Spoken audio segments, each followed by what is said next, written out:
Oh, señor mío.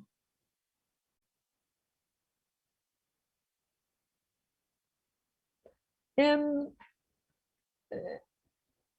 lo último, yo acá tengo 104 participantes, ¿no? Y yo tengo un listado de inscritos de 100 personas. Tengo una diferencia de 4. O sea, yo supongo que hay gente que no está inscripta o no figura en el SIU. Yo les agradecería que al final de la clase me hicieran saber cuáles son esos casos, porque van a tener problemas si no, para registrarse, para tener registrada la materia, ¿sí? Así que tomen nota de eso. Em, bueno, a ver, vamos de nuevo entonces.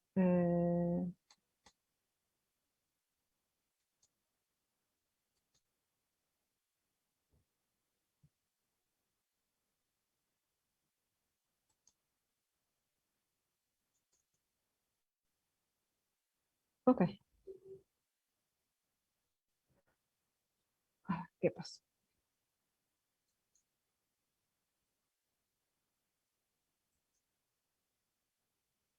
Esperen. Eh, ok, bueno. Entonces, vamos a la clase 1, la primera clase, que según nuestro cronograma es lo que se llama el proceso de construcción del Estado Nacional. Es Argentina entre 1852 y 1880. Un par de aclaraciones también, que esto es general para toda la materia. Esta materia prioriza, prioriza lo que son los procesos económicos y sociales. Por lo tanto, le vamos a prestar atención prioritaria a lo que son los ciclos económicos, algunas políticas económicas, y todo lo que tenga que ver con los actores sociales y los grupos sociales que mueven esa economía. ¿Esto qué quiere decir? Los acontecimientos políticos van a ser nombrados. Yo voy a hacer referencia a ciertos acontecimientos políticos nacionales e internacionales. Doy por sentado de que ustedes saben y conocen esos acontecimientos. Y esos acontecimientos políticos son de pronto los que están explicados en el material audiovisual que explica el periodo. Pero en ningún momento yo les voy a preguntar qué ocurrió en 1852, por ejemplo.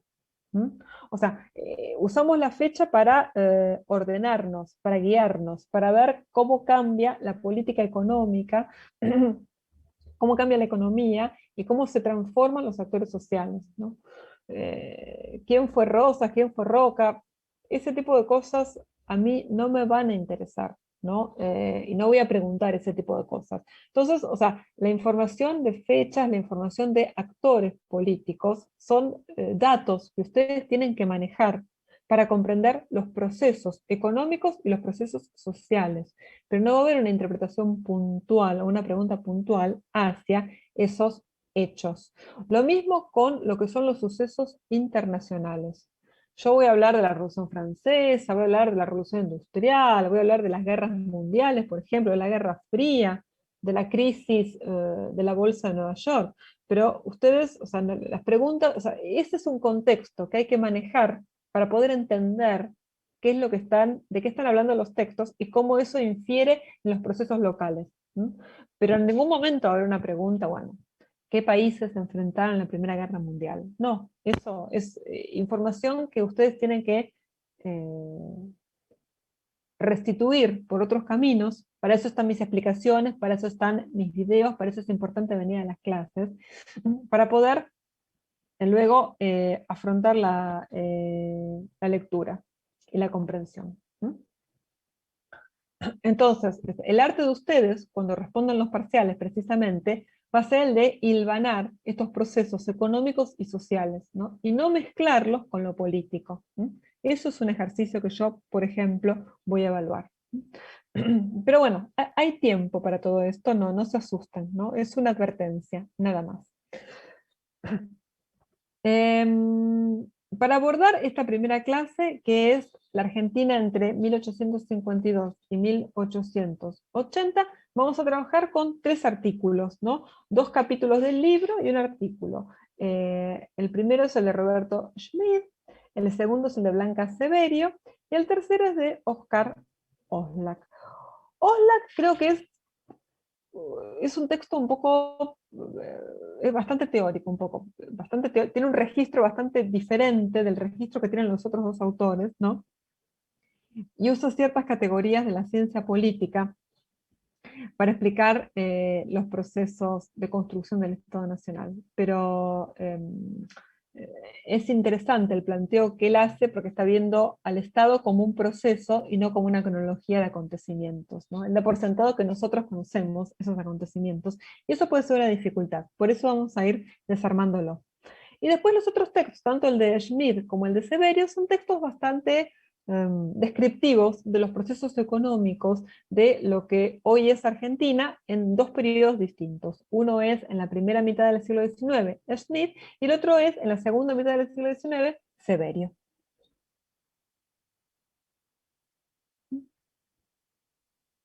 Bueno, 1852-1880, ¿no? Este periodo se abre con un hecho militar, que es la batalla de Caseros, que es un acontecimiento donde se enfrentan el entonces gobernador de la provincia de Buenos Aires, que es Juan Manuel de Rosas, con el entonces gobernador de la provincia de Entre Ríos, que es Justo José de Urquiza. Rosas representa los intereses de la provincia de Buenos Aires y Urquiza está representando los intereses de su propia provincia y las demás provincias de lo que entonces eran las Provincias Unidas del Río de la Plata. En esta batalla triunfa Urquiza, es una victoria militar de Urquiza, y comienza el exilio y el fin de lo que había sido la hegemonía de Juan Manuel de Rosas y su política federal en la Confederación Argentina. A su vez, el periodo se cierra también con otro acontecimiento militar, ¿no? Es el periodo de guerras civiles que está llegando a su fin, que son las batallas de Puente Alsina y Los Corrales. En estas son 2 enfrentamientos simultáneos que ocurren en el año 1880. Faltaría un tercero, que es el de Barracas, pero Oslak hace solo referencia a estos 2, por eso puse estos 2. En estas batallas se enfrenta el Ejército Nacional, que en este momento está bajo las órdenes de Julio Argentino Roca, con el ejército de la provincia de Buenos Aires, que es Carlos Tejedor, si no me falla la memoria. Y esta batalla de 1800, estos enfrentamientos de 1880 marcan precisamente la construcción del Estado Nacional. A partir de ese momento vamos a hablar de un antes y un después en la organización política del país, ¿no? Pero bueno, lo interesante de este periodo que son, o sea, varios años, todavía 40 años, donde eh, se arriba, se llega al proceso definitivo de construcción del Estado Nacional. ¿Cómo se puede entender todo esto? Es una historia que hay que remontarse un poquito a la época de la colonia, que es un poco lo que hace el artículo de Smith y Oslak, en cierta medida, de una manera mucho más críptica, abstracta. Hacia 1850, este era el país, o sea, esta era la geografía, ¿no?, que nos habitaba, lo que eran las Provincias Unidas del Río de la Plata, ni siquiera el nombre de Argentina. Si ustedes se fijan, es un tercio de lo que es el actual territorio argentino. Estas Provincias Unidas del Río de la Plata tienen 2 fronteras internas muy notables. Una es la frontera norte, todo esto que ustedes ven acá es tierra eh, en manos de pueblos originarios o indígenas, y después está la frontera sur, que es la que está marcada con línea punteada, y todo el espacio que tenemos aquí de la Patagonia, que también es tierra de pueblos originarios o población indígena. Es decir, la colonización solo existe en las provincias y los territorios con estas extensiones que ustedes ven en el mapa. Después, los límites, observemos que tenemos también Chile, Bolivia, que por entonces tiene salida al mar, al Pacífico, Paraguay, Brasil y Uruguay. Bueno, este mapa, en el periodo que hoy estamos analizando, va a cambiar profundamente para llegar a convertirse hacia 1900 en esto, que es un mapa un poco más parecido a lo que conocemos hoy en día. Fíjense que para 1900 han desaparecido las fronteras internas, es decir, lo que era el problema indígena ha sido resuelto a partir del exterminio, la conquista, y las tierras que antiguamente eran territorio originario, de pueblos originarios, se han convertido en gobernaciones, la gobernación de Formosa, del Chaco, o territorios nacionales, la gobernación de La Pampa. O sea, hacia 1900, Argentina está compuesta por provincias y gobernaciones o territorios nacionales. O sea, las unidades administrativas del Estado Nacional que emergió en 1880 son provincias más gobernaciones o territorios nacionales. ¿Cómo se llegó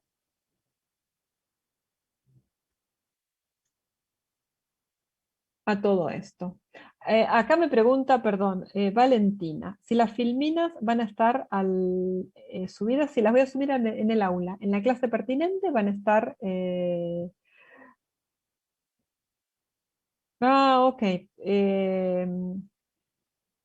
Ay, eh, las presentaciones las voy a subir a la clase correspondiente en el AU24.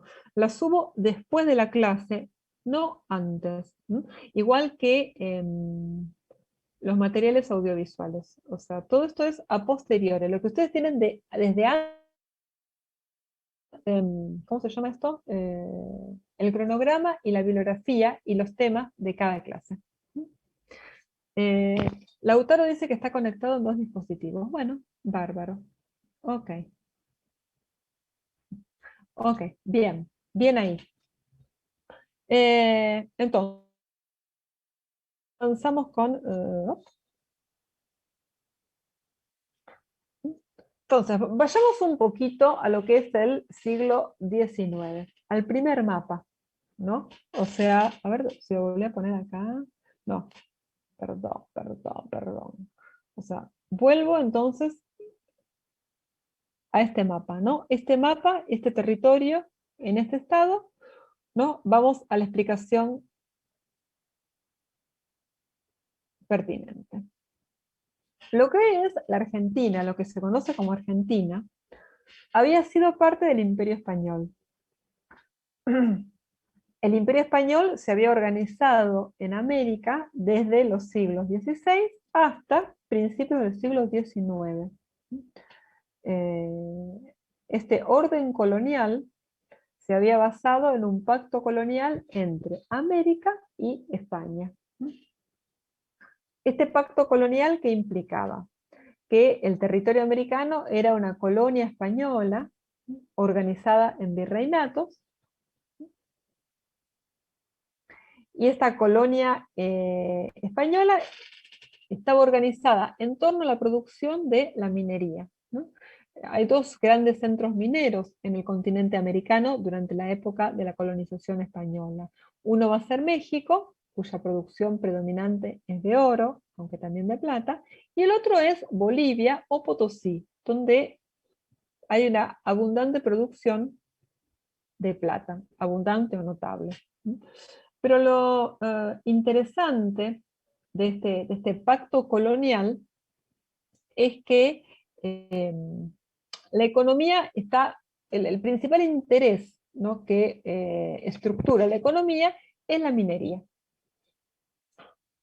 Lo que hoy es la República Argentina. Este territorio tiene ciertas particularidades respecto de otras regiones. La primera particularidad es que no tiene yacimientos mineros que en esta época interesen a los españoles.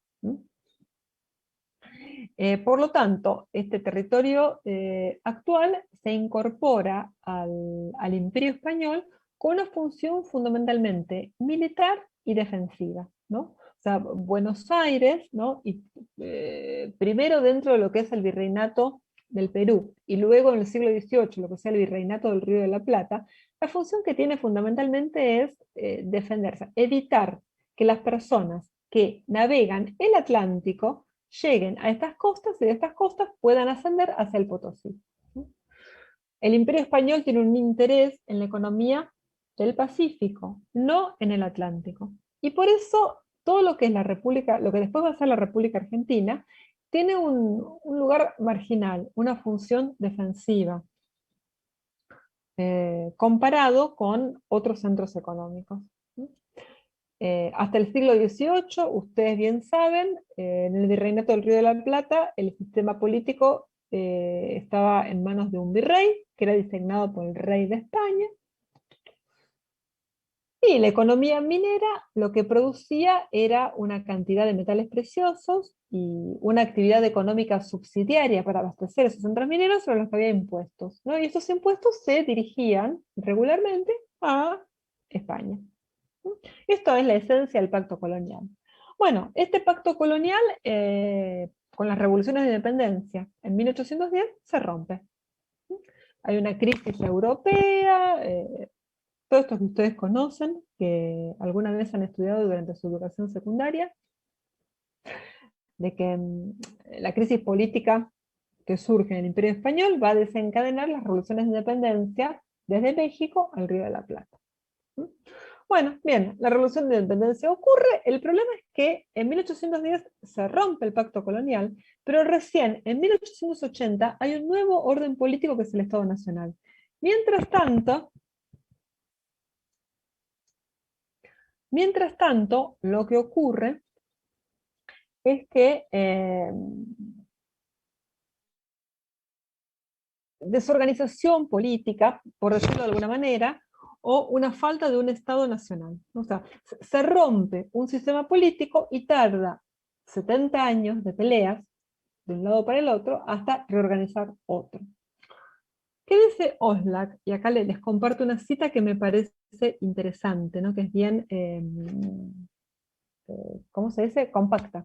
Dice, roto el orden colonial, el proceso emancipador había desatado fuerzas centrífugas que desarticularon una sociedad que pretendía ser nación, sin que las diversas fórmulas ensayadas hubieran conseguido establecer un nuevo orden.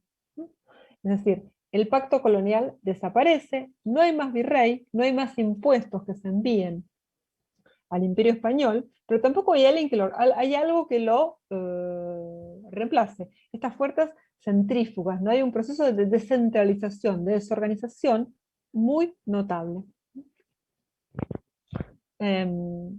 Porque esto, piensen que el virreinato del Río de la Plata antiguamente eran Argentina, Bolivia, Paraguay, Uruguay, ¿no? Bueno, el primer desmembramiento es de estos países que se constituyen en repúblicas o estados separados de lo que ha sido el virreinato del Río de la Plata. La pregunta que se hace Oslak, y que en cierta medida responde Schmidt, es por qué las provincias de lo que hoy es Argentina tampoco se separaron y se convirtieron en estados independientes.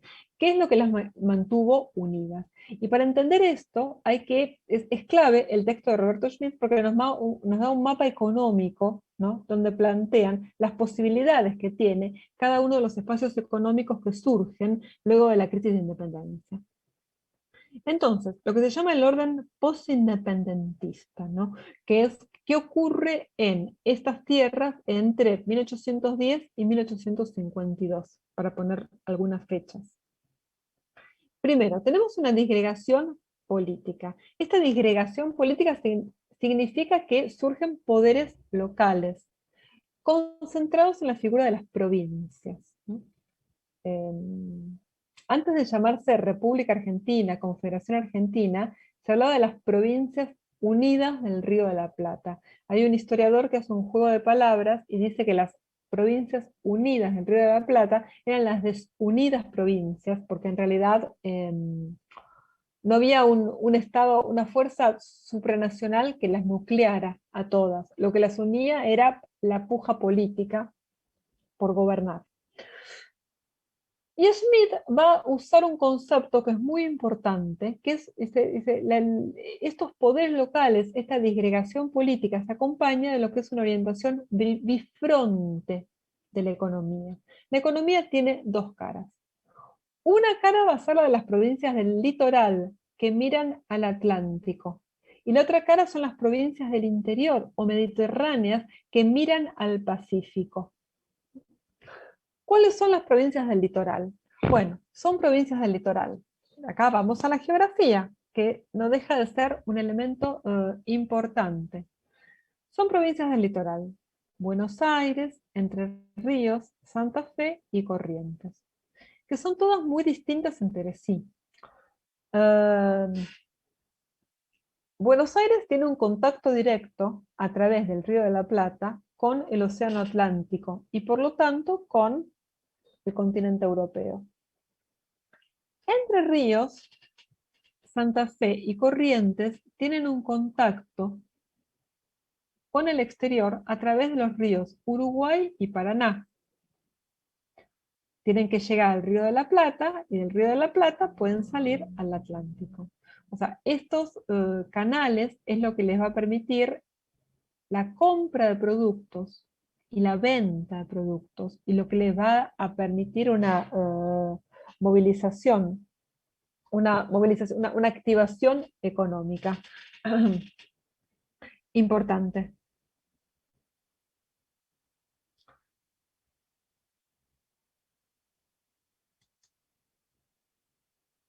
A ver.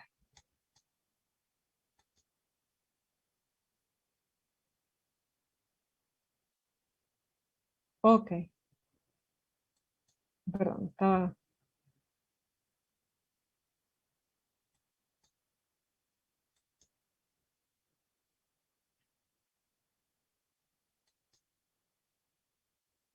ahí está. Perdón. Entonces, este litoral, ¿en qué se va a especializar? ¿Cuáles son sus ciclos económicos? ¿Cuál es su actividad económica? En Buenos Aires, en estos años, ya después de la independencia, comienza lo que se llama la expansión ganadera. Hay un montón de personas que invierten su dinero en comprar tierras públicas, fiscales, y dedicarlas a producir ganadería vacuna, la producción pecuaria. De este ganado lo que se busca es fundamentalmente el cuero y otros productos derivados como el cebo o el tasajo. Estos productos van a ser muy codiciados y demandados en el mercado europeo, sobre todo por Inglaterra. Entonces, Buenos Aires tiene un ciclo económico próspero, porque de esta exportación van a surgir divisas que le van a permitir la importación de productos, y de esta exportación e importación, el Estado de Buenos Aires va a ostentar lo que son las rentas aduaneras. O sea, Buenos Aires se conforma como una provincia que tiene recursos con los cuales organizar un gobierno, por ejemplo. Entre Ríos, Santa Fe y Corrientes tienen, o sea, una economía similar a la de Buenos Aires, es decir, hay un interés importante por la ganadería, y tienen este problema de que si bien tienen la salida al exterior, gracias a los ríos, siempre tienen la mediación de Buenos Aires, ¿no? Y esto va a ser un problema porque les va a restar ingresos. Y por ejemplo, provincias como Corrientes, donde además de la ganadería es importante el desarrollo de los hilados, los textiles o la yerba mate, tienen la posibilidad de vender sus productos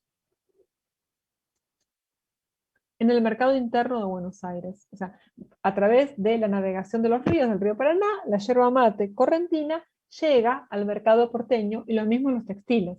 El problema es que, como Buenos Aires también puede importar productos de Europa, los textiles correntinos van a ser desplazados por los textiles importados de Europa. Esto trae problemas para la economía correntina sobre todo, ¿no? Bueno, todas estas dinámicas están presentes en esta primera mitad del siglo XX.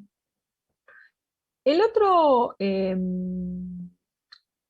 rostro que tienen las provincias unidas del Río de la Plata son las provincias del interior, las llamadas provincias mediterráneas, que tienen una economía que todavía sigue vinculada al Océano Pacífico a través de los puertos bolivianos, como es el de Cobija, o chilenos, como es el de Valparaíso.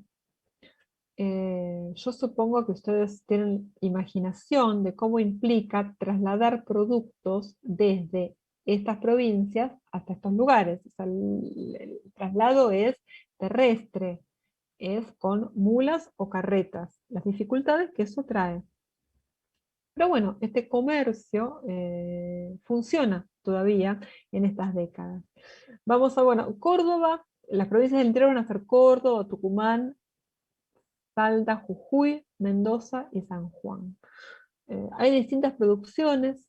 Córdoba va a empezar a volcarse a la ganadería, igual que Santa Fe, Entre Ríos, Buenos Aires y Corrientes.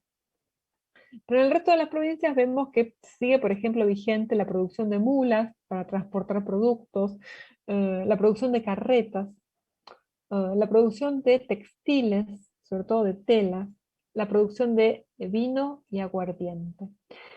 Estos productos abastecen al mercado boliviano o al mercado chileno o al mercado interno de las demás provincias. Y al mismo tiempo, estas provincias del interior consumen productos extranjeros de ultramar que vienen por el Pacífico.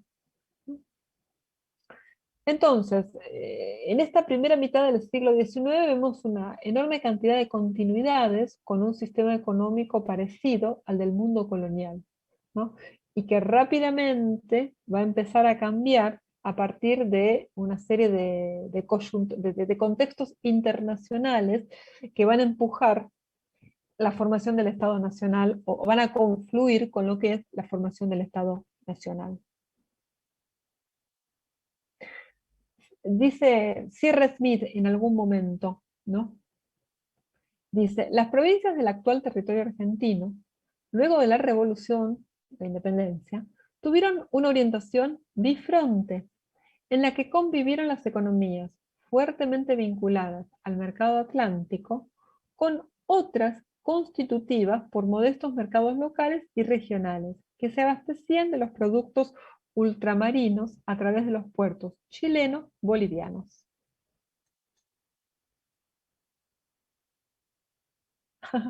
Mauricio nos pregunta, no, la economía del Pacífico no, son productos europeos que vienen desde Europa y pasan por el estrecho de Magallanes. ¿Mm? Es una ruta complicada la del Pacífico. ¿Mm? Recién, eh, a principios del siglo XX, se abre lo que es el Canal de Panamá y permite la comunicación Atlántico-Pacífico más rápido, ¿no?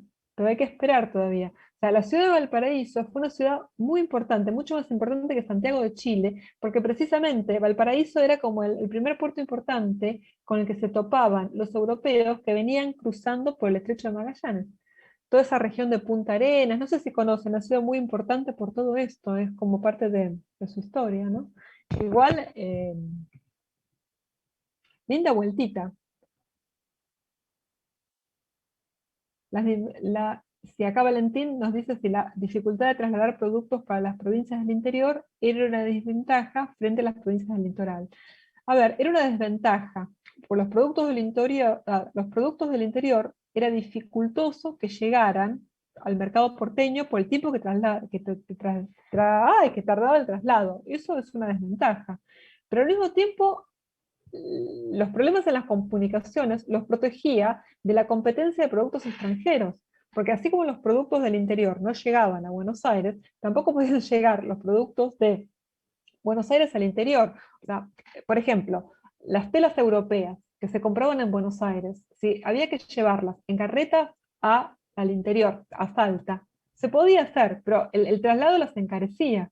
Entonces, las distancias y el aislamiento era una protección para estas economías, también una limitación, ¿no?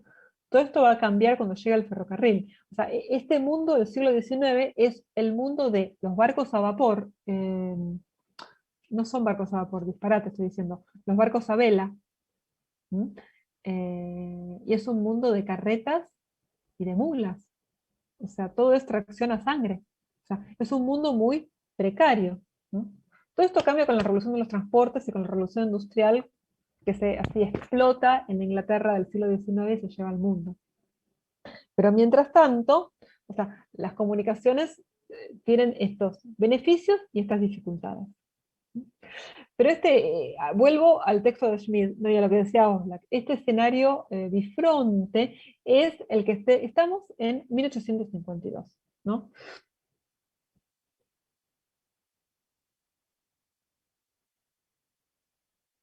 Ok, es verdad. Ahí vamos a los ferrocarriles.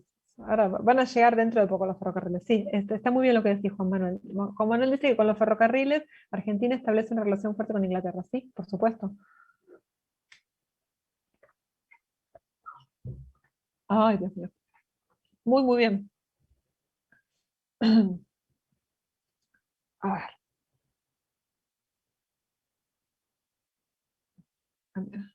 Guay. Bueno, entonces, muy bien. El Estado Nacional. Dejamos el texto de Schmidt ahora y volvemos al texto de Oslak. Oslak, que como les decía, eh, ok. El periodo analizado es entre 1852 y 1880. Oslak dice, yo voy a estudiar el Estado Nacional como un proceso. ¿Mm? Este proceso, el punto de llegada, o sea, el punto de partida es el mundo que les describí. El punto de llegada es la constitución de un pacto de dominación, que él define como una alianza social en la que participan las burguesías o grupos dominantes del interior, del litoral, intelectuales y militares. ¿Mm? O sea, este pacto es un acuerdo de los poderes locales por el cual se comprometen a delegar su propia autonomía y someterse a un poder central con el propósito de que ese poder central o nacional reparta los beneficios del crecimiento económico que solo tiene una región, que es la del litoral, puntualmente la provincia de Buenos Aires. Entonces, en la constitución de este pacto de dominación, en la institucionalización de este proceso, van a intervenir, como hay distintos caminos y distintas maneras de hacerlo, que están funcionando todas en paralelo. Oslak lo que hace es como categorizar este proceso a través de categorías analíticas. Dice, en la institucionalización del Estado Nacional hay dos grandes vías. Por un lado, lo que es el consenso, el acuerdo entre estos grupos locales, estas burguesías, y por otro lado, la coacción o la violencia. Dentro de lo que es el acuerdo, él habla de lo que es la cooptación, que se consigue a través de acuerdos puntuales, el Pacto de San José de Flores, emisarios, o sea, diplomáticos que parten desde el Estado Nacional a negociar determinadas cosas. Un lugar importante para establecer acuerdos de los poderes provinciales va a ser el Senado Nacional. Ustedes saben, o deberían recordar, que el poder legislativo está compuesto por la Cámara de Diputados y la Cámara de Senadores. Los diputados representan a la población, o sea, de acuerdo a la cantidad de habitantes que tiene una provincia, es la cantidad de eh, diputados electos, y los senadores, ¿no? Que representan a lo que es el territorio nacional. En este caso hay dos senadores por cada provincia.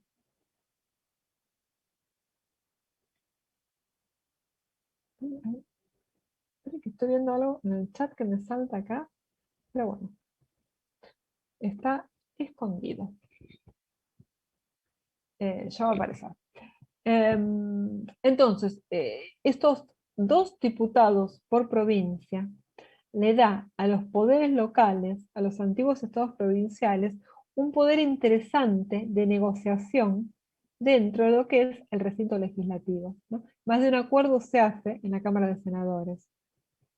Este es un espacio de lobby político muy fuerte. Y después el otro elemento de consenso son los cargos públicos. O sea, el Estado Nacional, para aparecer como tal, precisa materializarse en funcionarios. Y esos funcionarios van a estar presentes, las personas que integren ese cuerpo de funcionarios van a ser reclutados dentro de estos sectores que participen del proyecto del Estado Nacional. Por otro lado, otra manera de consenso para lograr la institucionalización del Estado es una presencia material a través de subvenciones, subsidios. O sea, el Estado tiene partidas presupuestarias que destina a las provincias y también a obras públicas, ¿no? Hace rato mencionaban los ferrocarriles. Los ferrocarriles se hacen con inversiones británicas, de las cuales el Estado Nacional aparece como garante, ¿no? Por ejemplo, una de las primeras líneas férreas va a llegar tempranamente a la ciudad de Tucumán, ¿no? Entonces, esto es una negociación que hay entre el Estado Nacional y las autoridades nacionales de la provincia de Tucumán. Eh, recordemos que también que Julio Argentino Roca, que es uno de los artífices de estas medidas, es, por ejemplo, Tucumán. Ahora, ¿qué pasa cuando falla el consenso, el acuerdo, ya sea diplomático o material? Bueno, siempre está el recurso a la coacción, ¿no? A la violencia, que se manifiesta con la intervención federal. Por el texto constitucional, garantiza al Estado Nacional la posibilidad de intervenir, considere un problema que considere pertinente, en la soberanía local, ¿no? Y esa intervención federal puede ir acompañada ya de un cambio de autoridades o bien de la presencia del propio Ejército Nacional. Bueno, esto es un proceso que Oslak va marcando de una manera muy sucinta en el artículo que ustedes tienen que ver, marcando estos caminos. Que finalmente todo esto termina de concretarse. Me saltó la térmica, ¿no? Dice, las conclusiones del texto de Oslak son bien interesantes, ¿no? Bien, hay que tener pluma para escribir eso. Porque él dice, habla de 3 momentos, ¿no? Y dice, 3 momentos llenos de cenizas, de llamas de guerra, ¿no? Dice, en 1852, dice Oslak, es la batalla de Caseros. Sobre las cenizas de Caseros se hace el primer intento de creación de un Estado nacional, ¿no? Recuerden que en la batalla de Caseros se habían enfrentado Rosas, gobernador de Buenos Aires, con Urquiza, gobernador de Entre Ríos y representante de todas las provincias del interior, que habían sumado sus fuerzas para vencer militarmente a Rosas. Bueno, dice Oslak, en 1852 hay un intento de construir el Estado Nacional bajo el liderazgo de las provincias del litoral, este intento de litoralización, ¿no? Que tempranamente fracasa, porque la provincia más díscola que no se somete a este poder es la provincia de Buenos Aires, y no se somete a este poder porque no tiene ningún interés en repartir las rentas aduaneras que ha ganado a partir de la expansión ganadera que se viene dando desde 1810. Bueno, el segundo momento que cita Oslak es la batalla de Pavón. Esta vez las fuerzas que se enfrentan son las fuerzas del Estado Nacional bajo el liderazgo de Bartolomé Mitre, un porteño de pura cepa, y las fuerzas de Justo José de Urquiza, entonces gobernador de Entre Ríos. Entonces, dice Oslak, hay un segundo intento de crear un Estado nacional, pero esta vez bajo el liderazgo de la provincia de Buenos Aires, lo que es la porteñización del Estado nacional. La conclusión que hace Oslak es que precisamente, o sea, Buenos Aires, o sea, la provincia de Buenos Aires se lanza a la conquista y a la organización del Estado Nacional y va a terminar en un fracaso. Precisamente, el fracaso es en 1880, cuando se producen las batallas de Barracas, Puente Alsina y Los Corrales. Insisto con que Oslac solo menciona a Puente Alsina y Los Corrales. En 1880 se van a enfrentar de nuevo las fuerzas del Ejército Nacional, bajo el liderazgo de Julio Argentino Roca, y las fuerzas del ejército de la provincia de Buenos Aires. Y la provincia de Buenos Aires es derrotada. Y la derrota de Buenos Aires se expresa cuando se le exige a la provincia que entregue la ciudad puerto. A partir de 1880 se federaliza la ciudad de Buenos Aires. ¿Qué significa? La ciudad de Buenos Aires se convierte en capital de la República Argentina y se elige como capital de la provincia de Buenos Aires la ciudad de La Plata, que se va a inaugurar en 1882. Estos son los 30 años de discordia, 40, que nos cuenta sucintamente Oslac, ¿no? En 1880 ya hay un acuerdo nacional, ¿sí?, donde están participando todos los gobernadores de las distintas provincias del interior, ¿no? Lo que se llama la Liga de Gobernadores primero, que después va a dar lugar a lo que es el Partido Autonomista Nacional, que es la fuerza política que va a gobernar el país entre 1880 y 1916. ¿Sí? ¿Por qué las provincias del interior? ¿Por qué la Liga de Gobernadores aceptan participar en el Estado Nacional? Porque es la manera que tienen de subirse al barco del progreso, al motor del progreso, para decirlo de una manera metafórica. O sea, es la manera que tienen de participar en este gran crecimiento económico que se está anunciando, ¿sí?, a partir de lo que se llama el boom exportador, ¿no? Esto es lo que va a tratar el texto de Severio, y vamos a ver en breves minutos, ¿no? Así las cosas. Estoy viendo si no me olvidé de nada. ¿Me van siguiendo hasta ahora o voy demasiado rápido, a la velocidad de la luz? No estamos bien. Ya.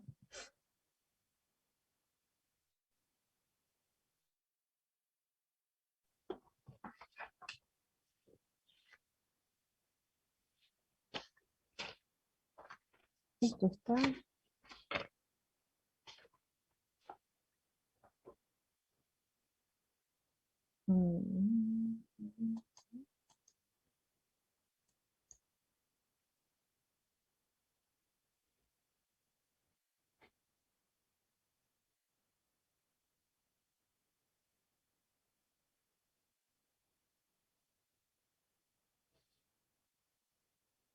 Bueno, seguimos entonces.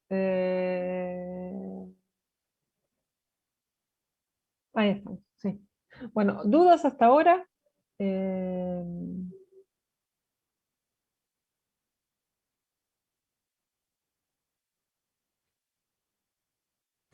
Profe, una consulta.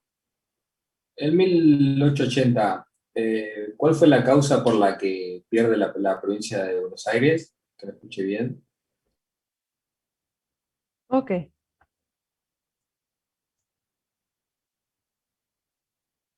okidoki. Bueno, yo te dije, dejé de compartir. Qué salame. Juan, esperen que salí de compartir en pantalla. Qué salame de Milán, Dios mío.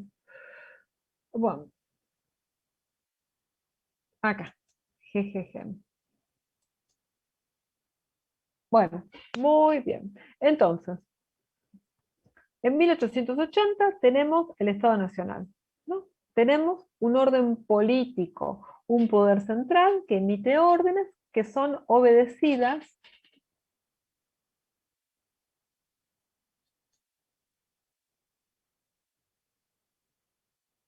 Bueno, ok, el que preguntó, por favor, pues están todos, o sea, estoy un poco centralista. Yo los muteé a todos para que no haya interferencias. Que escriban la pregunta acá en el chat. Gracias por quienes avisaron.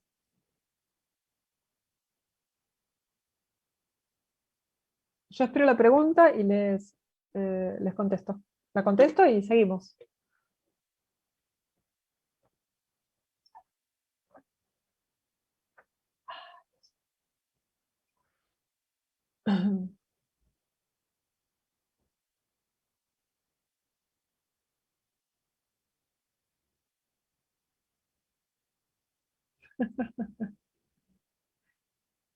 A ver.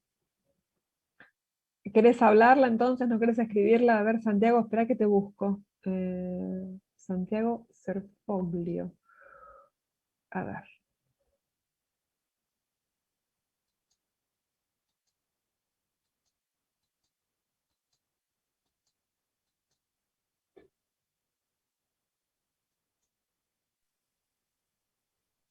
No, no, no. A ver.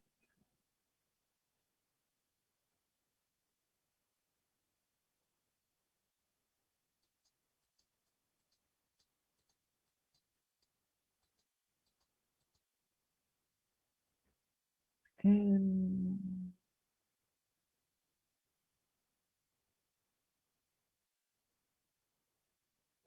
sí, el Ejército Nacional está formado por todas las provincias.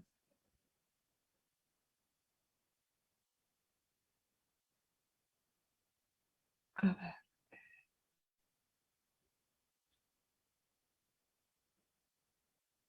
Acá pregunta Valentina si el Ejército Nacional está formado por todas las provincias. Así es. O sea, el Ejército Nacional lo van a integrar oficiales eh, porteños y de todas las provincias. El tema es que al haber un ejército nacional, las provincias van a ver desaparecer lo que son sus guardias locales, las guardias provinciales. Entonces, de esa manera el Estado se garantiza el poder de intervención militar y el monopolio de la violencia legítima y se lo saca a las provincias. Por eso Oxlack dice que la construcción del Estado Nacional es un acto de expropiación que hace el Estado Nacional sobre los poderes locales. Uno de los puntos es precisamente las guardias locales y la construcción del Ejército Nacional. Estoy buscándolo a Santiago. Ah, pero, mamma mía.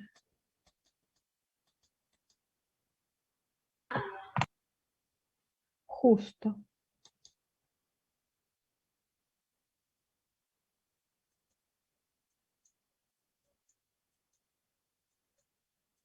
Mm.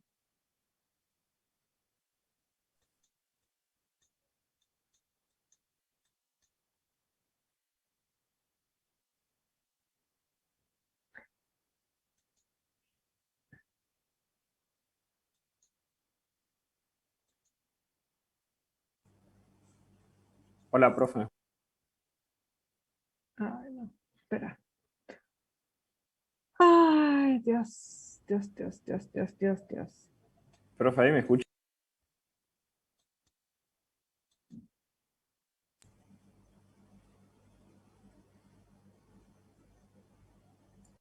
A ver, esperen un cachito. Hola. No, no, no. A ver, espera, espera, que yo no te escucho, Santiago. Espera, que no sé por qué extraño. Escuchamos al chico, o sea, empezamos con. Perdón, me río. Esperen un cachito. Tengan un poco de paciencia, que algo tengo que hacer yo que no sé bien todavía qué es. A ver.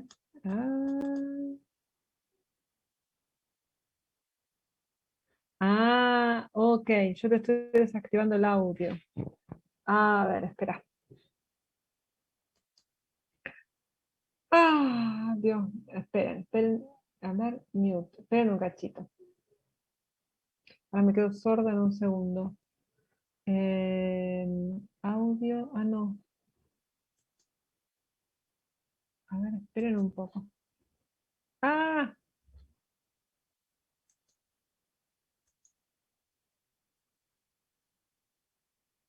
esperen un poquito. Esperen, momento. Ay, ay, ay, ay, ay, ay, ay. Ay, mm.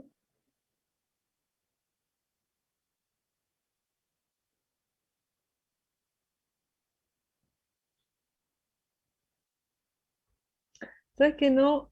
Tengo cierta, yo me hacía la canchera que sabía usar el Zoom, Dios mío, qué vergüenza. Ok, otro. Espera. Em, no, ¿sabes que no? No sé, hay algo que se me está perdiendo y que no puedo recuperarlo. A ver, pero esto es mucho más interesante. A ver, espera. Un último intento y si no, seguimos. Y si no, si tratás de escribirlo, a ver, si acá te pongo. A ver, ahora los voy a autorizar para que se desmuteen, pero lo que propongo es que lo escuchamos a Santiago, pero que el resto siga como es, enmudecido. Ahí está. A ver, debería poderse.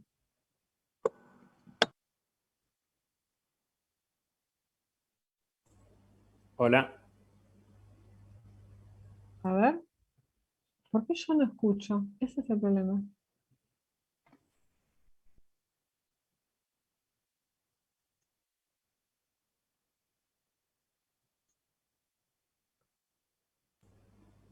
Ah, eso sí.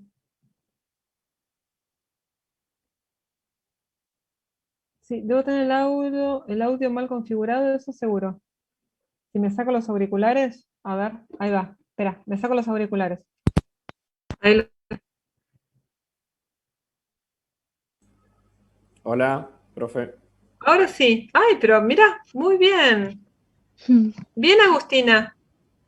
Has ¿Ahora se escucha? ganado. Sí, sí, perdón. Sí, dale, Santiago. ¿Ustedes me escuchan a mí? Sí, perfecto. Dale, dale, Santiago, disculpa. Ah, qué No, felicidad. no, no hay problema. No, era con el tema en el texto de Oslak habla con que para la formalización del Estado que hay que seguir una serie de propiedades y son 4 supuestamente. Una era la de externalizar el poder, el monopolio del poder, y en la tercera habla como de instituciones públicas con legitimidad para extraer recursos de la sociedad civil. ¿Esos serían los impuestos o qué sería? Oficinas fiscales, claro. O sea, si uno ve el Estado, ¿cómo lo ve? El Estado es una construcción teórica, no ve uno ve una vaca por la calle, un tren, pero no un Estado. ¿No? El Estado se materializa con estas instituciones, la AFIP, los ministerios. Creo que no lo dice, lo dicen en el libro, lo dice Oslak, por ejemplo, el Ministerio de Economía y el Ministerio de Hacienda y Finanzas son los que van a marcar las políticas impositivas que van a recaudar, por ejemplo, ¿no? Y esto se materializa, bueno, en políticas, en medidas y en oficinas que se abren y en personas que están trabajando en esas oficinas. Esa es la materialidad que tiene el Estado. La justicia, las leyes, ese es el poder que se manifiesta sobre la sociedad civil. No sé si con eso soy clara. Sí, sí, está bien. Y después la cuarta habla como una especie de emisión de símbolos que refuerzan el sentimiento de pertenencia y solidaridad social. Eh, Eso me resultó medio raro de entender, como medio nazi, no sé. Bueno, el nazismo es un nacionalismo y un Estado extremo, pero los sentidos, a ver, los íconos de soberanía, la bandera, el himno, el escudo, todo eso son políticas del Estado que hacen a la identidad nacional y que el Estado los promueve. Los actos públicos, los actos así públicos, no, las efemérides públicas.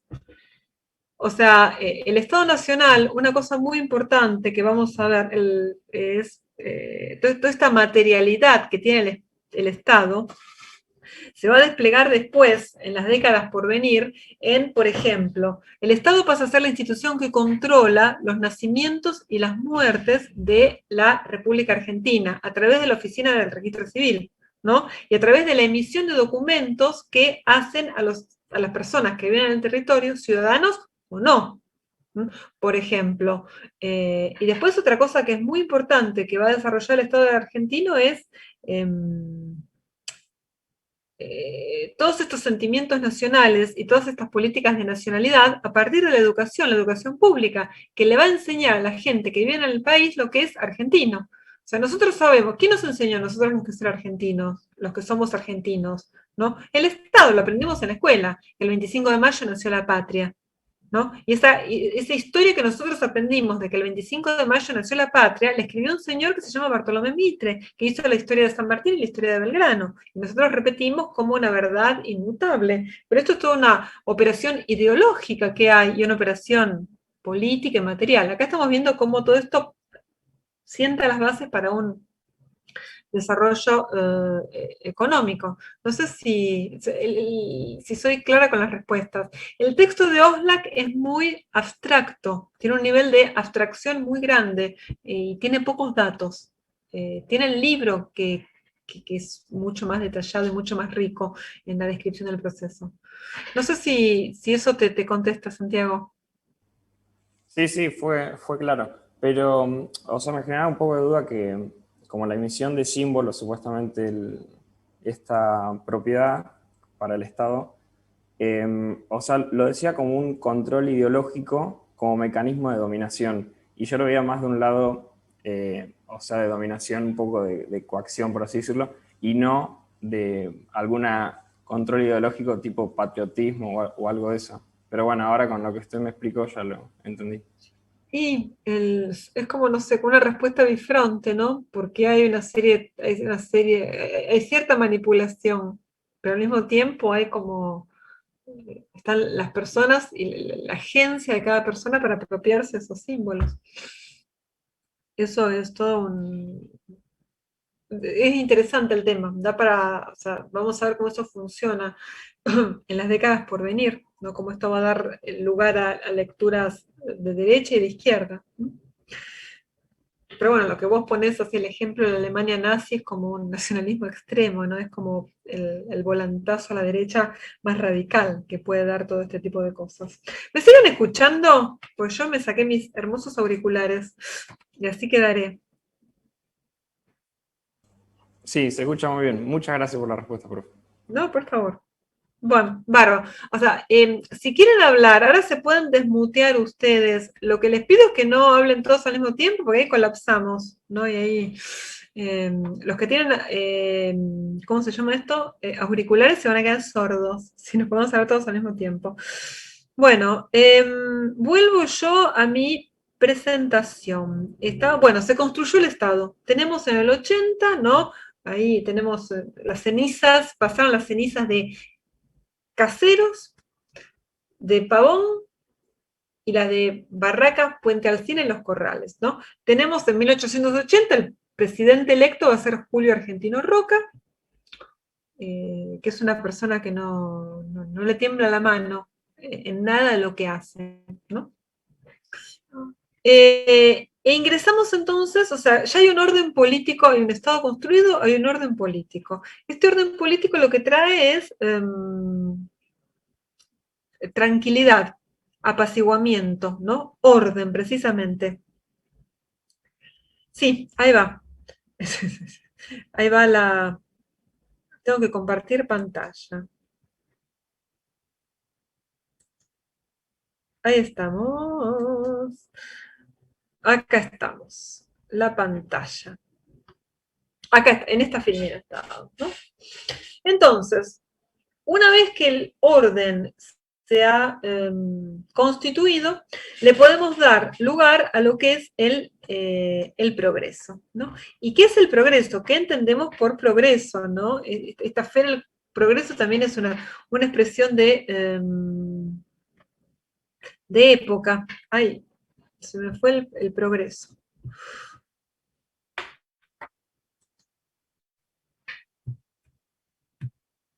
Amiguito. Bueno, el progreso va a ser esto que la autora Blanca Severio llama lo que es el capitalismo agrario pampeano. Un concepto clave, súper importante de estos años. Bueno, este capitalismo agrario pampeano, va a decir Severio, se combinan dos elementos, ¿no?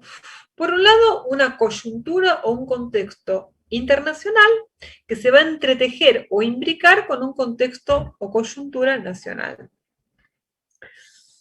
A nivel internacional, ¿no? ¿Qué pasa en el mundo? ¿No? Acuérdense que nosotros estamos con esa vieja imagen de la economía bifronte, ¿no? Bueno, ¿cómo esta economía bifronte, ¿no? Con un interior abocado a una producción bastante precaria y un litoral abocado a una producción ganadera, bueno, con estas características, cómo esto, o sea, dialoga con lo que está pasando en el mundo. El mundo en estos momentos, básicamente, Europa está viviendo un proceso de expansión económica muy veloz, muy acelerado, producto de una intensificación de lo que se ha llamado la revolución industrial o el capitalismo industrial, ¿no? Este capitalismo industrial tiene como característica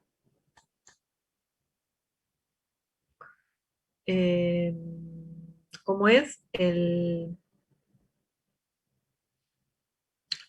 desarrollo ilimitado o abundante o superabundante de bienes industriales. Eso por un lado.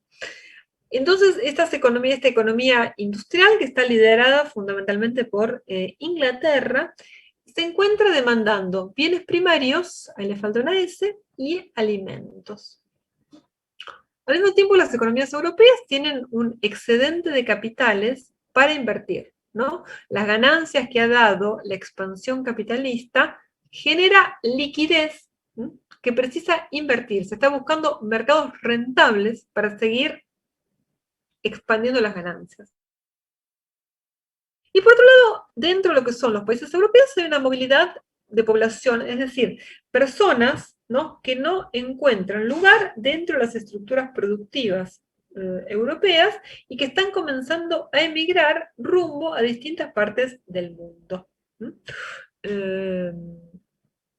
Estados Unidos va a ser un destino, Australia va a ser otro destino, y Argentina va a ser otro destino interesante para estos movimientos migratorios ultramarinos. Al mismo tiempo, dentro de lo que es el contexto nacional, lo que es la joven República Argentina, está lo que Blanca Severio llama como ventajas comparativas, ¿no? Y estas ventajas comparativas respecto de otros países tienen que ver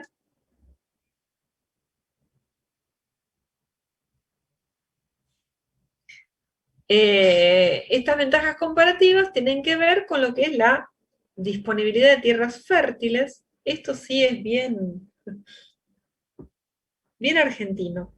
Las tierras fértiles, ¿sí?, para producir bienes agropecuarios, un clima templado propicio para la producción en esas tierras fértiles, lo cual se traduce en una producción extensiva.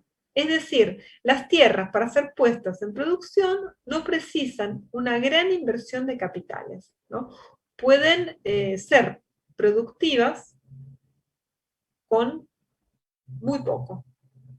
Alguna inversión mínima van a necesitar, vamos a ver, ¿no? Y el segundo elemento de las ventajas comparativas es el marco jurídico legal que garantiza tranquilidad y orden para cualquier actividad económica o para cualquier inversión extranjera o inversión nacional, ¿no? Ese marco legal está normado por la Constitución Nacional, que establece el funcionamiento del sistema político y lo que son los derechos y garantías constitucionales para las personas que viven dentro del territorio argentino, entre ellos el artículo 14, que garantiza los derechos civiles, que son muy importantes, y por otro lado los códigos, el Código de Comercio, el Código Civil y el Código Penal, ¿no? Entonces, estas dos coyunturas van a imbricarse, van a entretejerse para poder facilitar este capitalismo agrario pampeano. Que acá nuestro compañero Juan Manuel nos dice que es un modelo agroexportador en su forma pura. Sí, es otra manera. El modelo agroexportador es una categoría que va a usar, creo que Ezequiel Gallo o Fernando Rocchi, que son los textos de la próxima clase. Ahora, Severio usa este concepto de capitalismo agrario pampeano. Es una palabra que a mí me gusta mucho. Primero, ¿por qué agrario? O sea, porque esto es bien, hace a lo que es la economía, el funcionamiento de la economía argentina. El capitalismo se desarrolla en el mundo rural, ¿no? Y es el mundo rural que va a empujar, el que va a desembocar después en lo que es el mundo industrial, en lo que es la urbanización. A diferencia de lo que ocurrió, por ejemplo, en Inglaterra, que es el primer caso de industrialización en gran escala que ocurre dentro del planeta, donde el capitalismo ingresa en el sector industrial, en lo que es la producción textil de algodón, que luego se expande hacia la producción de metalúrgica. Por eso el auge también de la producción de ferrocarriles, ¿no? A diferencia de ese capitalismo industrial, en Argentina se desarrolla este capitalismo agrario, donde el eje de la producción pasa por la producción primaria, ¿no? Este modelo agroexportador, como dice acá nuestro compañero, va a tener como distintos capítulos de distintos bienes exportables. Primero, lo que antiguamente era la exportación de cueros va a ser reemplazada por la producción de lana, y después la lana por los cereales y la carne. Pero eso lo vamos a ir viendo con más detalle en las clases por venir. Este capitalismo pone relaciones de producción asalariadas entre los propietarios y los trabajadores. Y al mismo tiempo, así como tiene como eje productivo el agro, va a producir una industrialización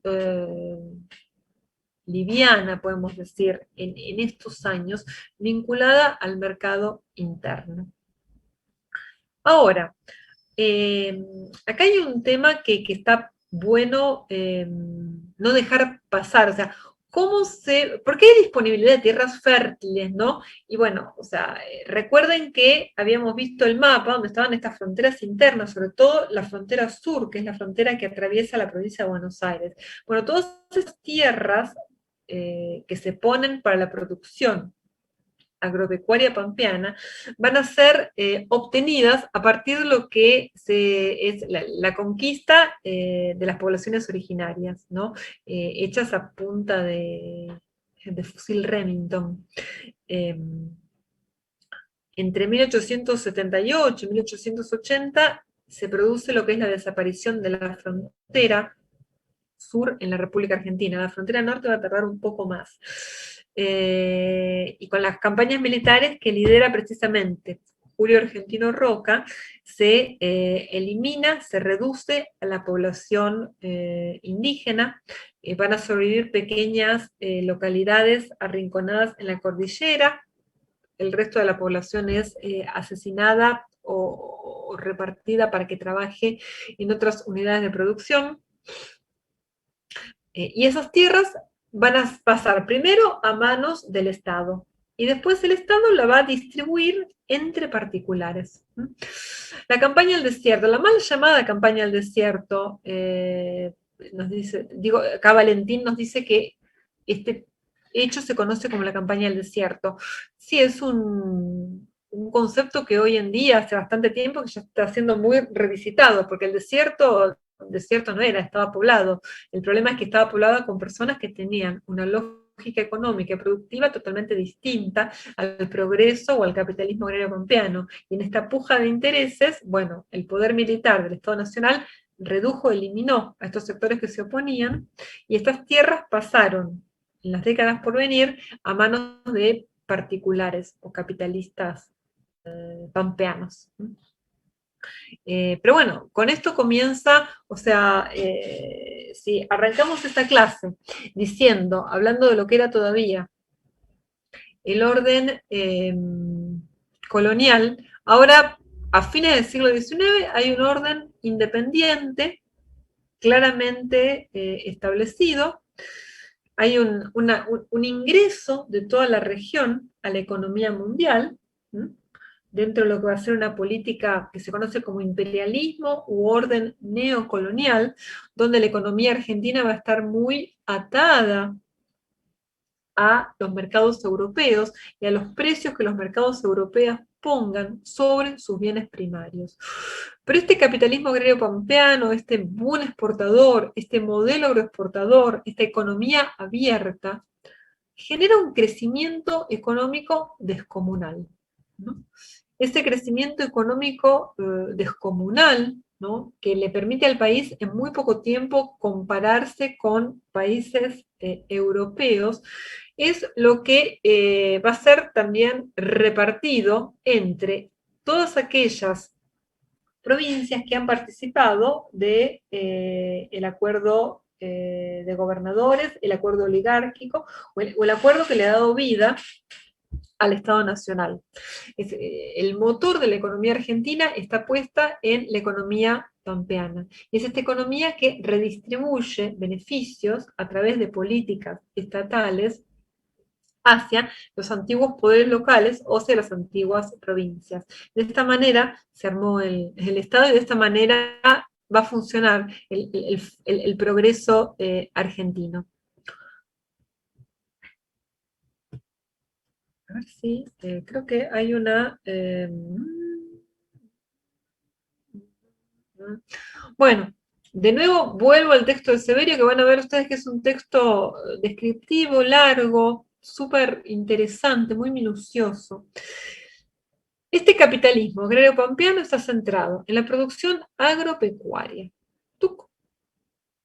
Esta producción agropecuaria, como les decía, de acuerdo a la demanda internacional, es lo que se produce usando las ventajas comparativas de un país de clima templado. El primer boom económico lo produce lo que es el ciclo del lanar, la producción de la cría de ovejas merino que producen lana. La lana se va a exportar sucia y a granel a Bélgica y Francia. En paralelo, un poquito después de esta producción lanar, o sea, la producción lanar, algunas inversiones como es el alambrado dentro del campo, por ejemplo, para organizar el pastoreo de las ovejas. Posterior a la producción lanar es la producción de granos, de trigo, ¿no? Tempranamente Argentina va a dejar de ser un país que importa trigo para convertirse en el tercer productor mundial de trigo. Y esto es un hecho así de destacado, ¿no? Prometo que la clase que viene armo cifras que midan todo esto para que vean que es de loco este crecimiento de la producción agropecuaria. ¿Cuáles son las unidades de producción de este capitalismo agrario pampeano? Vamos a tener por un lado la estancia y por otro lado la colonia. Las estancias van a estar, es una unidad de producción que vamos a ver en la provincia de Buenos Aires, y las colonias agrícolas van a funcionar predominantemente en Santa Fe, ¿no? La estancia va a ser ganadera o mixta, depende del momento, esto lo abro la semana que viene, y la colonia va a ser cerealera, fundamentalmente, ¿no? Entonces, vamos a tener una sociedad que va a estar integrado por un lado, lo que se llaman estancieros, terratenientes o burguesía agraria. Depende del autor que ustedes elijan, van a encontrarse con estas denominaciones, ¿no? Estos empresarios capitalistas van a ser los que van a apostar a la tierra y al boom exportador. Se van a ir diversificando después, ¿no? Y la otra cara de este capitalismo agrario pampeano son los chacareros, arrendatarios, aparceros o jornaleros. Todos personajes que van a trabajar dentro de la estancia o dentro de la colonia a partir de relaciones contractuales mediadas por dinero que establecen con los estancieros, ¿no? Entonces tenemos los sectores también acomodados, que son estos vinculados a la propiedad de la tierra, y estos otros más complejos, que van a tener distintos grados de dependencias y subalternidades respecto de los estancieros, terratenientes o burgueses. Y el otro motor de este capitalismo agrario pampeano es la inmigración, que está mal escrito ahí, ahora lo estoy viendo. La inmigración ultramarina, que también está mal escrito. La inmigración ultramarina es los países europeos fundamentalmente, aunque no únicamente, España e Italia abren sus puertas a la emigración, y Argentina abre sus puertas a estos personajes que van a ser fundamentalmente la mano de obra. Severio dice que la mano de obra es de baja calificación y con una alta movilidad ocupacional, es decir, que pasan de una actividad a otra fácilmente. Bueno, esto también ha sido discutido. Lo que sí es interesante es que tenemos un montón de personas que llegan en estos años. Argentina duplica su población de una manera llamativa para lo que es su demografía. Y esto permite que el capitalismo agrario pampeano funcione. No, está bien. Esta es la última. La semana que viene prometo armar unos cuadros tomando de la bibliografía donde se pueda medir este capitalismo agrario pampeano, este boom exportador, como para que lo entiendan y lo dimensionen, que no es poca cosa. Entonces, como síntesis de esta clase. Ay, esperen un cachito.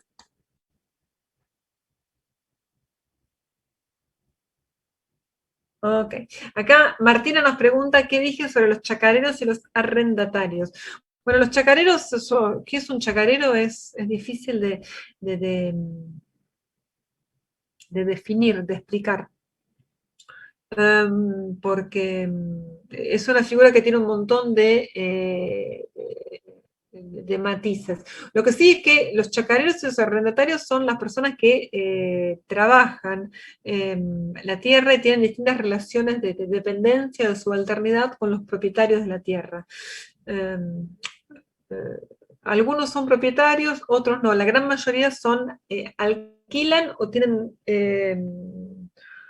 contratos de aparcería, que es una forma de trabajar la tierra por la cual se reparte la producción en determinados porcentajes entre el dueño y quien hace el trabajo.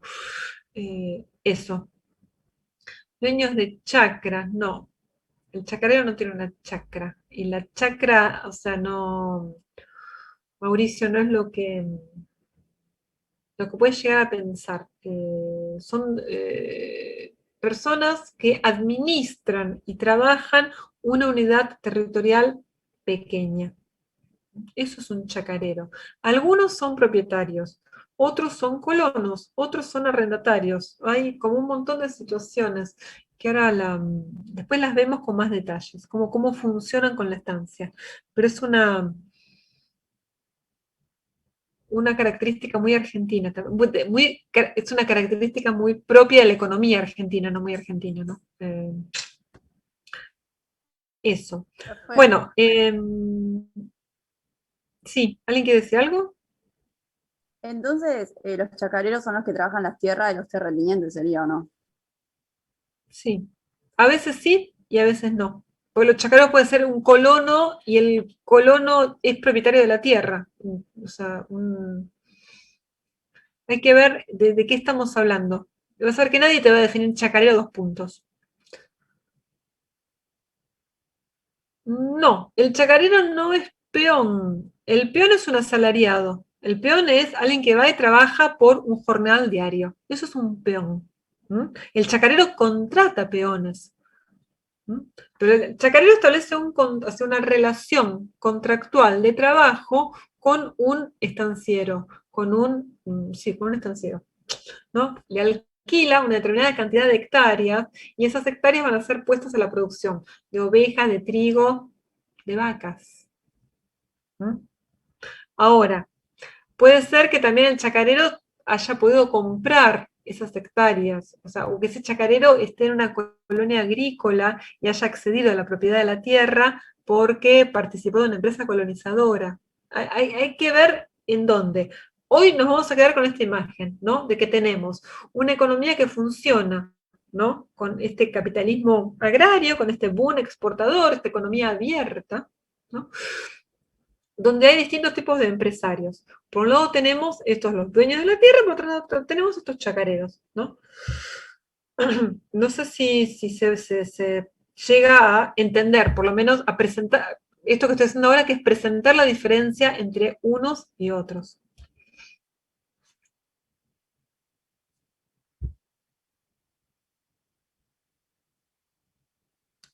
Bien.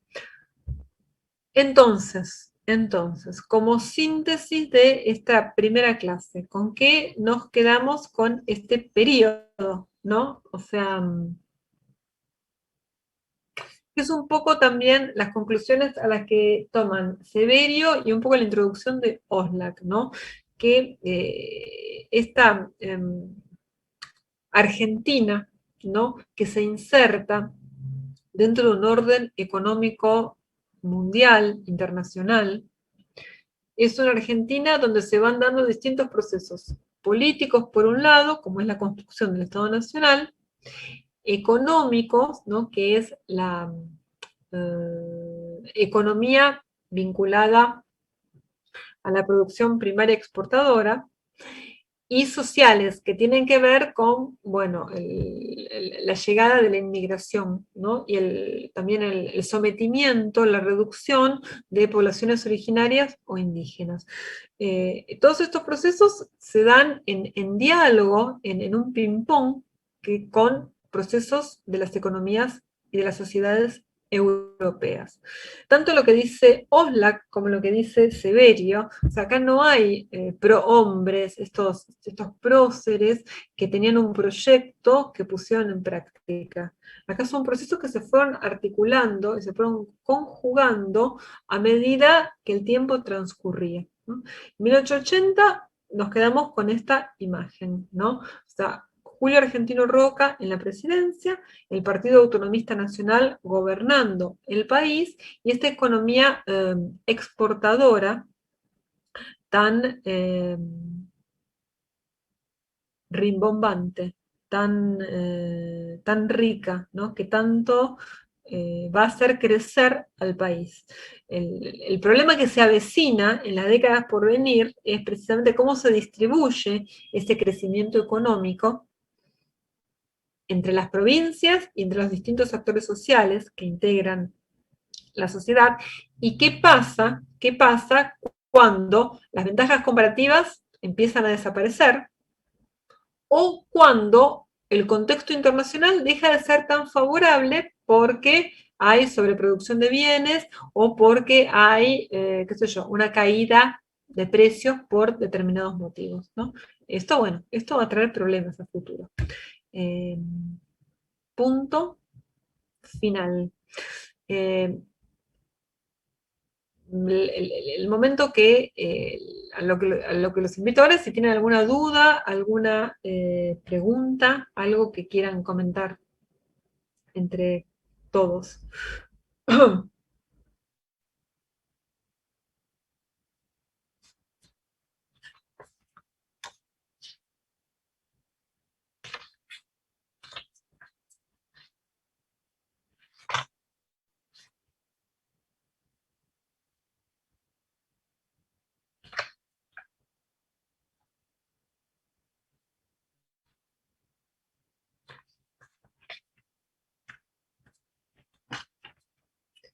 A ver, Victoria, con la toma de notas de clase,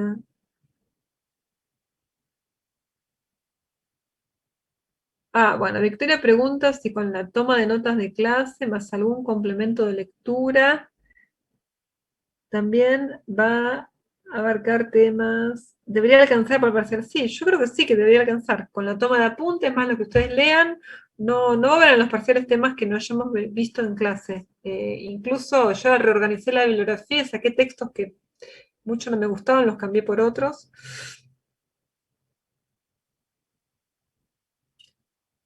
Ok, bien, eso está aclarado. La autora pregunta, ¿por dónde recomendarías comenzar a leer? Texto 1, muy fácil. Si el texto 1 les resulta igual, son textos, el primero es el de Roberto Smith, sí que son textos descriptivos, fáciles. Y si un texto les resulta difícil, agarran el que siguen y después vuelven al primero. O sea, el único complicadito hasta ahora es el de Oslak, el resto son textos, son síntesis, cosas que no deberían ser mayores problemas. Y si tienen alguna duda muy puntual, me avisan.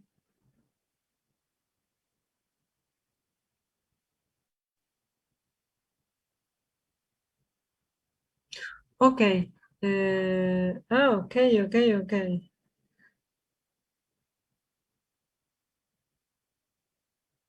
No tengo ni idea. Yo grupo de WhatsApp, yo me manejo por mail o por el chat del AU24. O sea, si tengo un grupo de WhatsApp más, creo que puedo convertirme en una asesina serial. ¿Suplementarios o complementarios? ¿Qué pregunta? ¿Qué me quieres decir, Juan Manuel? Los textos son unidades independientes que tratan temas puntuales. Hay veces que los temas se retoman o temas que se superponen, pero no, un texto no reemplaza a otro, si esa es la pregunta. Sí, se refieren a lo mismo, pero si vos te fijás, son distintas periodizaciones y distintos ciclos. Si de la economía exportadora vas a ver que, no sé, todos hablan de cosas muy parecidas. O sea, este boom exportador, no sé,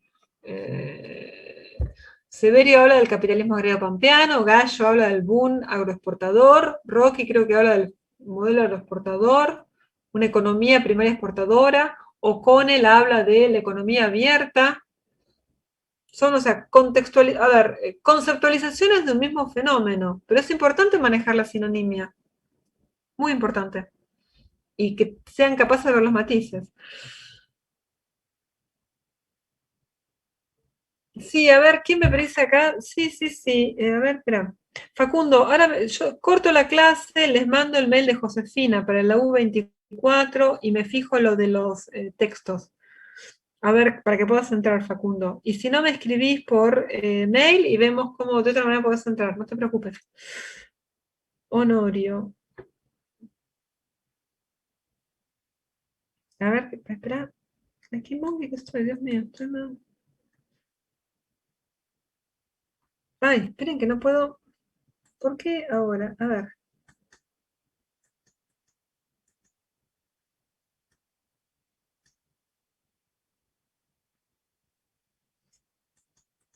Es que se me trabó el. A ver. Victoria, esperen, cachito. Estanciero y chacarero. Bueno, con eso vamos a retomar la diferencia entre chacarero y estanciero. Son dos personajes del mundo agrario. Quédense con esos nombres. Después, la semana que viene, Fernando lo explica mejor. Fernando Rocky. Comandante. Perfecto. Los textos, ta. La crisis de 1890, no. Lo voy a mencionar, no voy a hablar de la crisis de 1890. Puntualmente, la crisis de 1890, no. La voy a saltar. Hay una crisis, punto. La diferencia entre chacarero y estanciero, bueno, mi mail está en el cronograma, ahora se los paso.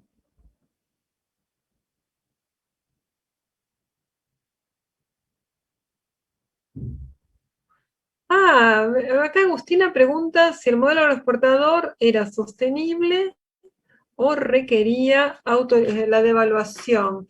Y la devaluación es una herramienta. Les pido una cosa, no se vayan todavía. Quédense un cachito más.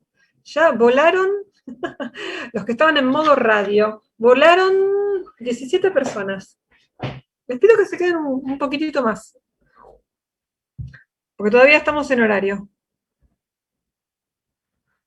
A ver, Agustina nos pregunta si el modelo aeroportuario era sostenible en términos generales o requería de evaluaciones cada cierto tiempo. La devaluación es una herramienta que van a usar todos los estados nacionales para conseguir ingresos, ¿no? Y el tema de las devaluaciones recién se empieza a regular o a resolver o a encarar de otra manera en los 30, con la creación del BCRA, con la creación del Banco Central.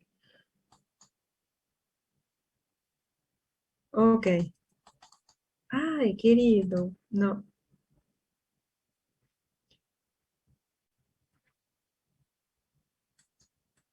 A ver. A ver, esperen un cachito. Yo quería, fueron los motivos por el avance de Roca. A ver, Juan Cruz nos pregunta, ¿y Roca avanza hacia el terreno patagónico porque lo que quiere son las tierras para poner a la producción, para ganar tierras y ponerlas a la producción primaria, para volcarlas a lo que es el capitalismo agrario pampeano? Ok. Oh my God. Bueno, a ver. Ahora somos 82. Hubo uno que huyó despavorido, se le cayó la conexión. Bueno, les pido una cosa, ¿no? Si por favor los que puedan y los que se animen, prendan las cámaras, ya que han tenido el gusto de ver mi hermosa cara a lo largo de toda la hora. Quiero ver las caras de ustedes.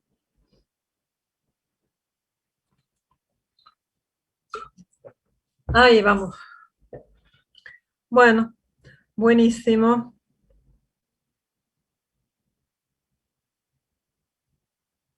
Maravilla.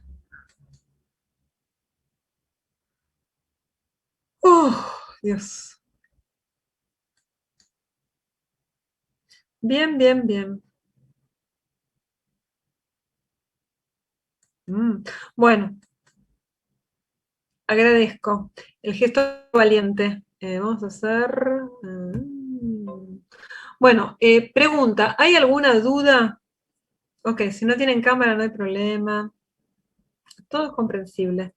¿Hay alguna duda? ¿Se entendió la modalidad? Yo voy a ver si me agilizo. Ok.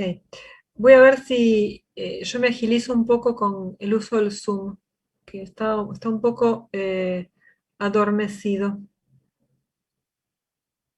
¿Alguna duda? ¿Algún comentario general que alguien más quiera hacer? Si no, vamos a seguir así en las clases por venir.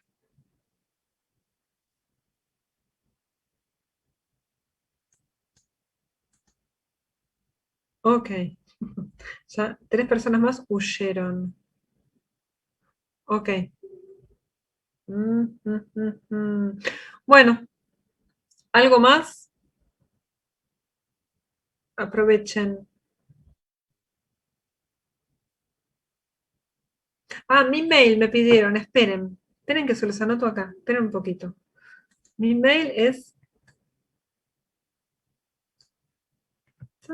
A ver si... No te puedo creer. Muy bien. Ahí fue mi mail. ¿Sí?